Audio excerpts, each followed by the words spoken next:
আৰু এটা কথা সুধিছোঁ, আপোনালোকৰ যিবিলাক জলসম্পদ বিভাগৰ কাৰ্যালয় আছে, কাৰ্যালয়বিলাকৰ কৰ্মচাৰীবিলাক সময়মতে গৈ নাপায়গৈ। গতিকে এই ক্ষেত্ৰত আপুনি যিসকল বিষয়া কৰ্মচাৰীয়ে দায়িত্ব সুচাৰুৰূপে পালন নকৰিব, তেওঁলোকৰ ক্ষেত্ৰত আপোনাৰ একশ্যন কেনেকুৱা হ'ব?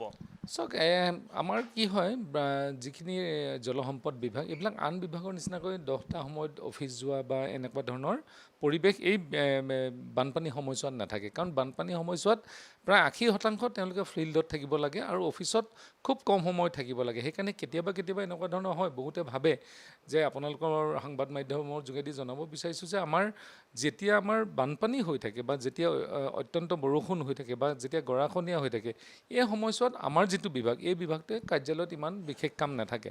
কাৰ্যালয়ৰ বাহিৰতহে তেওঁলোকে বেছি সময় দিলে আমাৰ ৰাইজৰ সমস্যা সমাধান হয়। সেইকাৰণে ঘৰৰ পৰা কোনোবাই হয়তো কেতিয়াবা 8টা বজাত ওলাবলগীয়া হয়, কোনোবাই ৰাতি 2টা-3টা বজালৈকে কাম কৰিবলগীয়া হয়।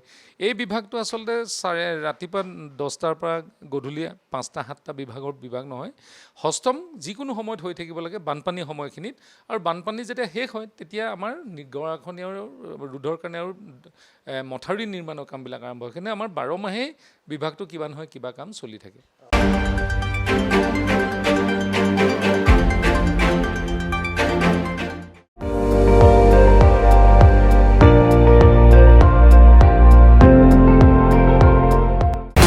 আপুনি চাই আছে ND24, সৰ্বশ্ৰেষ্ঠ নহয়, সৰ্বোত্তমৰ দৌৰত।